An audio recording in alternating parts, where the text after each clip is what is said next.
G'day everyone, it's your old mate Buck up in far north Queensland on a beautiful Wednesday morning, and you're probably thinking, holy shit, Buck's out in the boat. It's been a while, guys. It has been a while. It's been too long. I'm going to jibber jabber right from the get-go. Not long ago, I had this for sale, and my son said, don't be a bloody diddly donk, Dad, you'll regret it. Took it off the market, and I'm glad I did. Now that I'm back out here in it, there's something about being out in the boat, guys. It is just you just clear your mind. Been putting up and down the river for the last 40 minutes, just giving the engine a good run. Had the engine in just recently, and I've got the bearings done and all that. The engine's been serviced and that, so I'm ready to go. It's barra season. I'm going to get up it. You might even see a barra at the end of this clip, but don't hold your breath. What I am doing this morning, but, and why I brought the camera, is October last year was the 10th year that I've owned this boat, and it's been a fantastic boat. Got it from a place called Hunt's Outboards down in Tully as a package deal, and it's now called Cavs Marine, and I'll still get it serviced down there because I've got an Evinrude motor and they're kitted up with all the stuff for Evinrude, which don't exist anymore either. They've gone out of business, but I can still get the parts and everything for a service, so that's good peace of mind. Anyone asking about the Evinrude E-Tech 40 horsepower, 10 years old now, guys. It's had 3 services, I think. You service them every 3 years. It's been a fantastic motor. It really has. Few little things now. I had to get a part replace, some vapor thing or whatever, which wasn't cheap. And I think the contacts are starting to go for the tilt up and down. But besides that, starts first pop every time. So I'm out here, and because it was the 10th anniversary, guess what? My EPIRB battery expired, and I went in at the end of last year to Coastal Marine here in Innisfail, and I said, can I get the battery replaced in this, please? And they said, no, you got to send it away to get the battery replaced because the batteries in the EPIRBs only last every 10 years. There was a guy there, I think he worked on one of the trawlers, and he said, mate, you'll be lucky to find anyone to replace the battery now. And he said, even if you do and you got to send it away, it's cheaper just to buy a new one. So here we are in a it was still working perfectly well, but the battery had expired. And if you get caught by, the water police and that, and your EPIRB battery is expired, I'm pretty sure you could probably get a fine for it. So, throwaway society, out with the old EPIRB, in with the new one. Went down to Cavs Marine the other day, as I said, to get the bearings done, which I'm going to learn how to do myself. Now that I'm retired, I haven't got the money to go throwing around, so I'm going to start doing my own bearings. I got a new EPIRB, and I want to talk about that this morning. If you're wondering, Buck, what's an EPIRB? It's an electronic position indicating radio beacon. EPIRB, an EPIRB. Don't worry about what it is. It's a radio beacon, basically. You hope that you never, ever, ever have to use one. If you do, you'll be glad you've got one. And this is my new one here. It's a lot smaller than my old one. The old one was quite a large EPIRB. Now, there's a lot of different EPIRBs on the market out there. I'm sure all different boat shops and that, BCFs and all that will run different EPIRBs. Okay, electronic position indicating radio beacon, and this is the one that I got from Cavs Marine the other day with a new 10-year battery on it. Okay, I'll give you a quick rundown on how to work that soon. As I said, hopefully you will never ever have to use it. The only way you should hopefully ever have to use this is when you do a test on it, which I'll run you through soon. Okay, but these are lifesavers, and it's important that you have one on your boat if you go out of smooth or partially smooth waters. Now the rule, I'm pretty sure here in Queensland, I don't technically need an EPIRB on the river here because this is classed as smooth waters.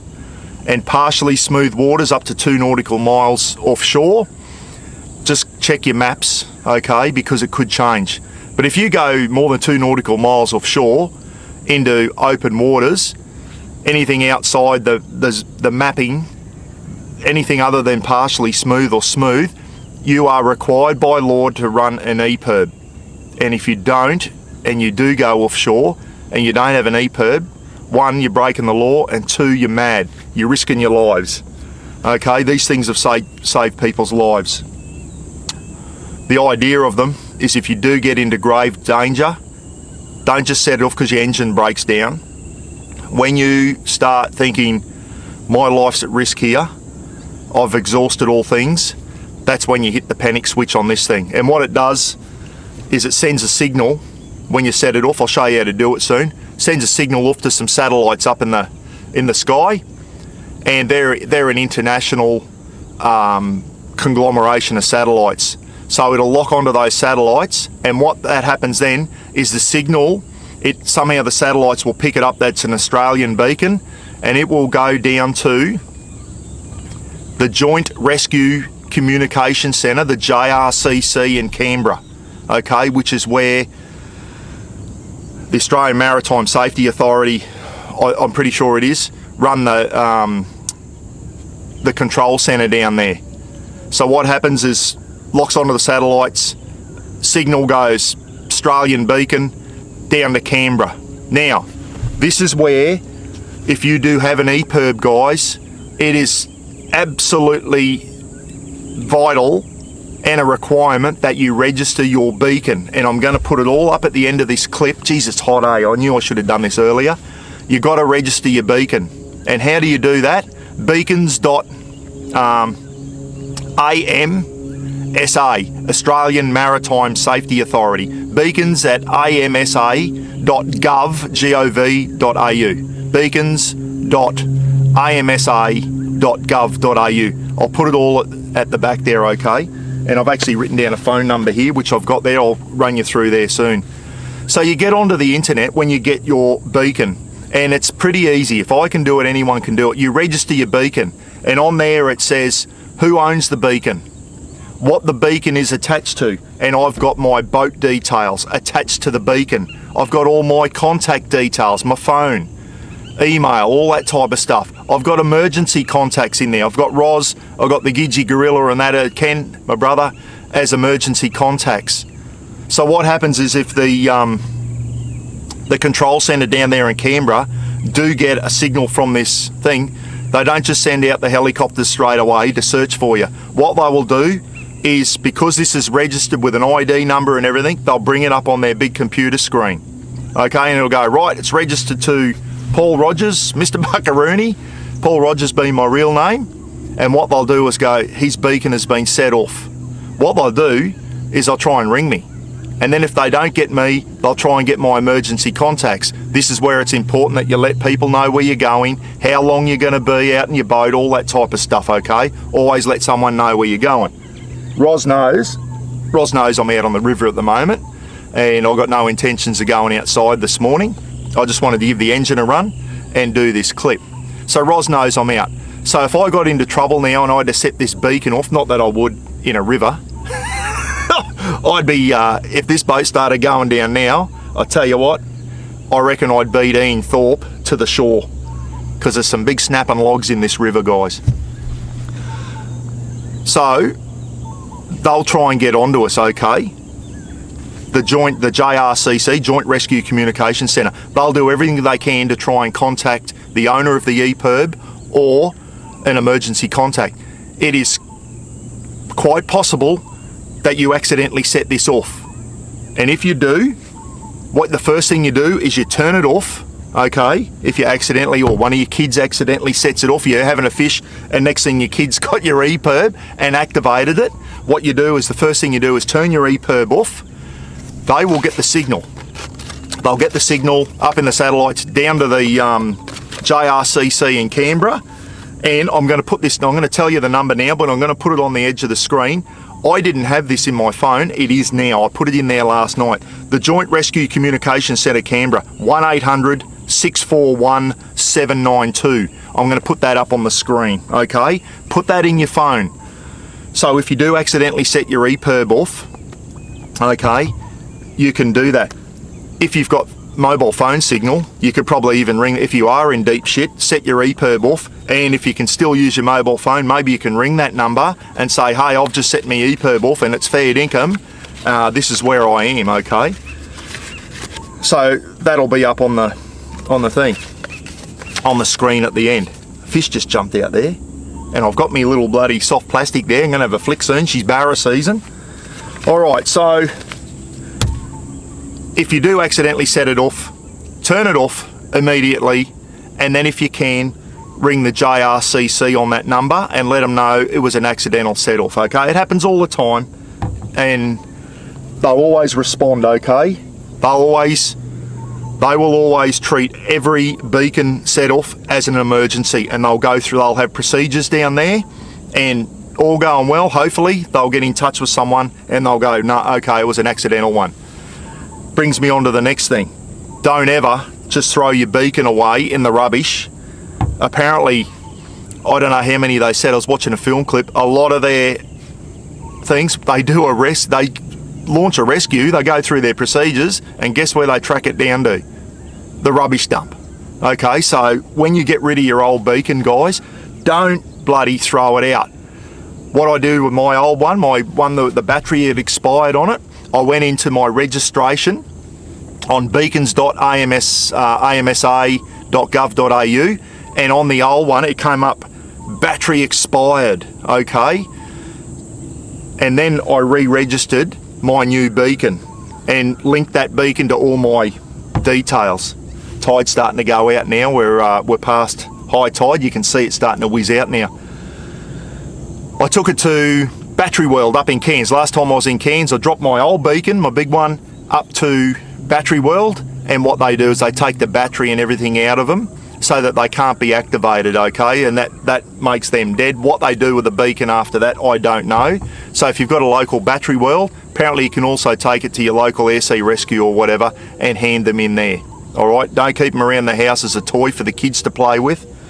So it came up battery expired, because one of the things you have to do on the registration is put down when your battery expires, and it's all on here. Now listen, before I forget to say it, if you do buy an EPIRB, it must be in the 406 megahertz range. If you've got an old EPIRB, the battery will be more than expired by now, you can guarantee it, it has to be a 406 megahertz. If you've got an old EPIRB that runs on a different frequency to 406 megahertz, there's a fair chance the satellites will not pick it up and you will not be rescued. So make sure your EPIRB is current, the battery's in date, and it is registered on that website that I gave you. Very important. Sweat in my eyes and it's stinging. Boy, oh boy, it's muggy. So there it is there. There's my new one. It cost me about $370. That's about the standard price. So they last for 10 years, and make sure you keep them in a boat, in part of the boat, so that they're easy accessible. And when someone gets onto your boat, someone new that hasn't been on your boat before, make sure you let them know where the EPIRB is, where the flares are, where the life jackets are. I won't go into a full safety thing. I might put a link down there. I did a big boating safety thing on my old channel, and I think I've still got the clip, guys. I'll put it down in the description if you want to see a full safety thing. So there it is there, an EPIRB. Now listen, it's about $370. How do I use this? If you're in grave danger, you basically pull the antenna up, okay, and there's a button on here. You flip up that, so it's like so you can't accidentally thing, and under there is a little red thing. All EPIRBs will be very similar. Make sure you're familiar with how to use them. So I pull the antenna up, I push this up, and there's a red button up there. If I hit that red button now, this thing will activate. It'll go up to the satellites. It'll go, oh, we've picked up an EPIRB that's been set off, down to the JRCC, the Joint Rescue Communications Centre in Canberra, and they will start their procedures to find out if this is a fair dinkum EPIRB set off or whether it was by accident. Now there's also another button here. It's a test button, and it's got a big T for test, and I'll read it out to you. Warning, test only during the first 5 minutes of the hour. Okay, so what I could do now is hit that button there, and it's not the first 5 minutes of the hour, so I won't do it now. Maybe once a month, once every 2 months, if you're going away on a big trip, do a test before your trip to know, so that you know that this EPIRB works. Okay, don't over test it, because every time you do a test, it it takes a little bit of life off your 10-year battery, okay? So don't sit there testing it every day. You're not going to get 10 years out of your battery. But there's a test there. What I can also do there is under this rubber seal, I won't take it off, there's a string, okay? I can just rip that rubber thing down there and there's a string under there. What these are designed to do is either, if you're still on your boat and you set this off, you throw it into the water, you tie the string off to your boat or to your life raft or to your life jacket if you're really in the shit, okay? You tie it off and you throw it in the water. These things are waterproof and they float. They're designed to float. And what the antenna does is it uses the water as a ground wave to help it get a better signal for the satellite, okay? So antenna up, tie it off, flip it up, hit your red button, okay? Don't ever hit the red button unless you really mean to. Throw it in the water, tie it off, and there you go. Now listen, on another thing too, there are different types of EPIRBs. Always try and get the one that has got a GPS tracker in it, okay? This one it's got a GPS in it. Apparently there are other ones that don't have GPS. Now, why do we want an EPIRB with a GPS? Geez, that's hard to get back down. I'll do that later, so I don't... Alright, I'll do that later. My fingers are slippery. Get one with a GPS in it, because the GPS EPIRBs will when they get a position on you, it'll give them an accuracy of 120 metres, okay? 120 metres. So if a helicopter's looking for you, they'll get within 120 metres of you, and if they get within that, they will see you, okay? If you've got a EPIRB without a GPS in it, that then becomes like a 5 kilometre search zone. You can see now how it's starting to, and 5 kilometres of ocean is a lot of area. So, or in the bush if you're out in your 4-wheel drive or whatever. So it's not just for boats, guys. You can register it to your vehicle as well. A lot of people have a PLB. If I was going across the Simpson Desert, I would take that and I would register my BT50. I'd just go in and amend the thing and say I'm going across the Simpson Desert. You can put a story there between this date and that date. So if they get a bloody EPIRB signal from the middle of the Simpson Desert, I've broken down, I'm running out of water, they'll go into my log on and go, yep, Buck's out in the middle of the Simpson Desert between this date and that date, he must be in trouble, okay? And they'll come out and rescue me. So make sure you've got one with a GPS in there, okay? That'll pin it down to 120 metres on the ground, which vastly increases your chances of rescue. Now, the other things you need in conjunction with this, especially if you're on the water, it might be night time. So if you've got a helicopter hovering above the thing, that's where under here in a bucket I've got also a new set of flares. You'll have 2 orange for day and 2 red for night. Make sure your flares are in date, guys, because if they're not and water police pull you over and check, you can get a big fine for it. Same as your EPIRB, not having an EPIRB if you're 2 nautical miles off, and if it's not registered, okay, do the right thing. So at night time, you might hear a helicopter, and when you say you're floating in the water and you've got the flares on you and you hear the helicopter and it's the middle of the night, that's where you'd set one of your red flares off and wave it, and that way the helicopter will see you. So your flares work in conjunction with that, if you know what I mean. All your safety gear works in conjunction with each other. During the day, okay, you probably float your V-sheet out, so when the helicopter's coming in, they'll see the V-sheet from a distance. They'll see the V-sheet before they see you. Or put the V-sheet over the bow of your boat, whatever. Big orange marker with a V, black V on it, so that they can pick you up and it stands out like dog's balls from the air, okay? So there you go, guys, the EPIRB. I'll turn the camera off now. I'll have a think about if I've forgotten to do anything. The main thing is, make sure your battery's in date. It'll have a 10-year lifespan on your battery. Make sure you go to the website, Beacons.AMSA.Gov.au, and register your beacon. Make sure all the phone numbers. If you change your mobile phone number, boy oh boy, it's hot. If you change your address, your phone number, your emergency contacts change, regularly go in and update it. Keep it up to date. Every couple of months, go into that website, Beacons.AMSA.Gov.au, and just check your details and make sure everything's correct. Make sure if you sell your boat and you get a new boat, make sure you update your boat details, and you can attach a photo. You can attach a photo of your 4-wheel drive or your boat or whatever, so they can say, this is what you're looking for. You're looking for a 4.2 metre Quintrex Renegade with a 40 horsepower on the back. We've been in contact with him. He's still in the boat. He's 5 mile offshore with his engine stuffed. He's going out to sea. So they'll tell the rescue mob what exactly they're looking for, okay? So keep all that information up to date. All the boaties out there, I hope you got something out of this. If anything, if a boatie's watching this, I hope you sit there going, Jesus, I haven't been onto that bloody website for a while. I've changed my boat or my phone number's changed. Get on, keep everything up to date, guys. So hopefully you'll never, ever, ever have to set one of these off. But if you do, you'll be glad you've got it. And let me tell you, you'll be glad that you've kept all your details up to date. Everyone's phone numbers, if you're emergency contacts, next time you're talking to them, hey mate, your phone number's still the same, I've got you as an emergency. No use them trying to ring the Gidgee Gorilla and he's got a new mobile phone, they can't get through to him. You know what I mean? So, why will this not go down? I'll do that later. Brand new, it might need a bit of bloody goose piss in there, a bit of WD-40.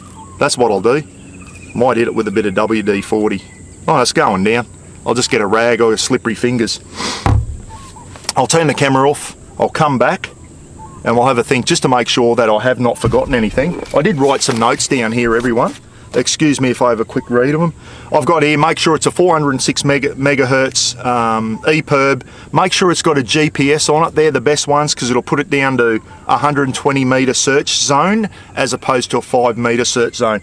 I can see here, there's a thing here, GPS do not obstruct. All right, and as I said, what I would do if I was in trouble but the boat was still floating, okay, I'd pull the antenna up, set it off, and tie the string off to the side of the boat and throw that in the water, and that will float in the water, okay? And that'll last for like 48 hours or whatever, the battery, so that it gives it plenty of time for the rescue mob to come and find you.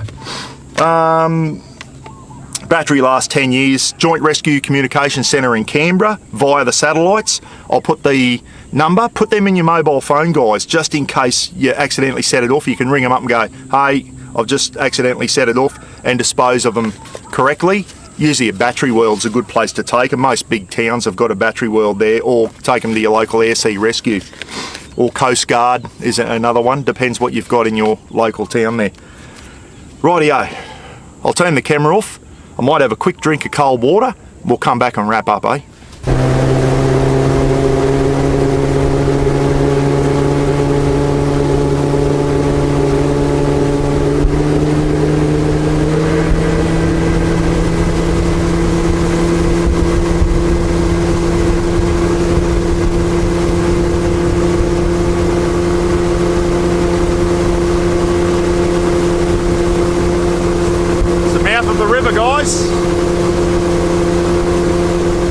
River out into the Coral Sea.